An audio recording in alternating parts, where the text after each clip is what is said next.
earlier in the week Adin Huntington, a rookie, undrafted free agent who made the team, defensive lineman, talked about kind of his mindset coming in as a undrafted rookie.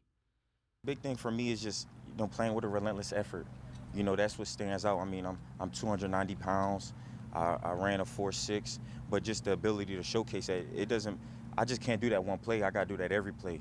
So my process into that is making sure I'm conditioned, making sure that I'm getting on the assault bike. I'm doing my rounds on the assault bike. So in those moments where I have to run down there on punt and then I have to play the defensive drive, I had that win so I could so there's no drop off and I can stay fresh and play my game. Did you have other offers to sign after the draft? I did. I had a couple teams that offered, but for myself, from around 2 weeks before when Jock had called me, he wanted to meet. We met a couple times. I think we had like a 2-hour Zoom session one time, and then deep down I said to myself, maybe this is the place I want to be. And deep down I had the talks, and then unfortunately I didn't get drafted, and I can't control that, but I knew, okay, if I come to Cleveland, what's my opportunity going to be, and how am I going to make sure that I stay in Cleveland, not just come for OTAs, not just come for training camp, but make sure, I can stay here and make an impact.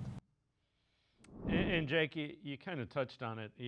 Preseason's one thing, regular season's another, but every time he was on the field, he was doing something positive. So I think he's probably earned part of that rotation. He's earned some reps. Not a ton, but he'll get some reps. Yeah, I mean, I think he's a late down pass rusher, ideally. He's mentioned there he's 290. I would challenge whether he's actually 290 fully or not, but he's a freaky athlete. Whether he's 290 or 282 or whatever, he's a freaky athlete. I tried to highlight that. I did a film room of a pass rush there on Saturday against the Rams where he has the ankle flexibility of a defensive end. Like some of the wildest ability that the best defensive ends in football have is to be full speed, leaning into the direction you want to turn, sometimes leaning into an offensive lineman, and your ankle is like sometimes so flexed that your shin is almost parallel. Miles is notorious for this. I mean, that's what makes him at 280, 6'5", 280, an unbelievable athlete is he can do that, and he plays with unbelievable power. The difference is Huntington's not as tall. He doesn't have the arm length, and he doesn't have the mass as an interior player to get away with some of the early down stuff. So if guys get two offensive lines, so think about teams who like to get vertical in the run game, teams who like to run what's called duo, which is a double team at the point of attack concept. Teams like to run tight zone, another more dense double team, late peels to linebackers, but double teams initially. He doesn't do that well there. Now, he can get better. He can start dropping to a knee, taking guys out, going low. He can start getting better at splitting those double teams, getting skinny. But for now, that's something he didn't get a ton of at the colleges he played at. And then ultimately, he doesn't have that experience coming in the league. But what he does have is a powerful upper body, a strong strength profile, and some of the best north of 280 pounds agility and explosion that you'll find. Like if you go look at his relative athletic score, it's pretty staggering that somebody wouldn't take a late round flyer. Now, they don't take a late round flyer because he's undersized and he didn't produce as well as you would hope at the places Kent State, Louisiana Monroe, Tulane that you would have hoped. But you can see a pathway to being a guy who's playing late down. Maybe you got a lead. It's the fourth quarter. You just want to throw him out there.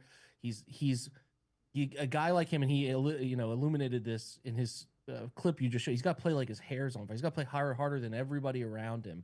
And he does. He's nonstop, all gas, all gas the whole time, which is, again, easier to do when you're really in shape, like he talked about, and you have rare explosive traits. So that will help him be annoying is just probably the best word, player for opposing linemen to block in those pass settings because he's just nonstop. And you get him involved in those twist games up front where he's either twisting with a defensive end next to him or the interior defensive tackles are twisting and he's moving laterally and using that speed explosion. You can see that pathway. Does he become like a dominant? So think of this like an undersized guy, maybe didn't produce as well in college. Think Geno Atkins, Bengals defensive tackle for a long time. Little bigger, but the same type of explosion, the same build, ironically, but he was able to learn how to play early down run defense. And that's why Geno became a full, big, all-pro player over time. I don't know if that's there for Adin. It's extremely unique and rare to watch a guy running down the field on punt coverage and kick coverage wearing number 66. It's almost silly because who wants to step in front of that? I honestly hope he keeps that number because it helps him stand out. But it's just funny to watch him do that because you got these guys who are on kick return who are like, I didn't sign up for this, man. This guy's 280 running full speed. And he's just throwing people out of the way, but also showing enough speed to run away from some tight ends and linebackers who are out there doing those things, trying to block him, which are, the more popular special teams positions. And there's so much to feel encouraged about. They put him out there and let him hit a wham block on the first offensive play where he's kind of cheating in motion and then hits a defensive tackle in the ear hole and knocks him out of the play. So I think they love him. I think they like the person. I think they like his energy, his effort, his football brain, his football acumen. And I think you got a contributor here for 4 years. Now, does it go, well, 3 with the UDFA structure? So we'll see if it goes into something where it's like, oh, okay, this guy's turned into like a perennial Pro Bowler or heaven, God willing, a pro, like an all pro. But I'm just saying the profile for what you like to see there from an athletic perspective, explosion, power, speed, it's there. We'll see if it translates into something hugely meaningful. But for the baseline, a guy who can contribute in all those ways on top of giving you some pass rush traits, that's an easy player to keep. And you can see why they were eager to come out and have that opinion about him right after the game that he's making the roster, which is pretty rare for Kevin and Andrew Berry to feel comfortable doing. So they love him.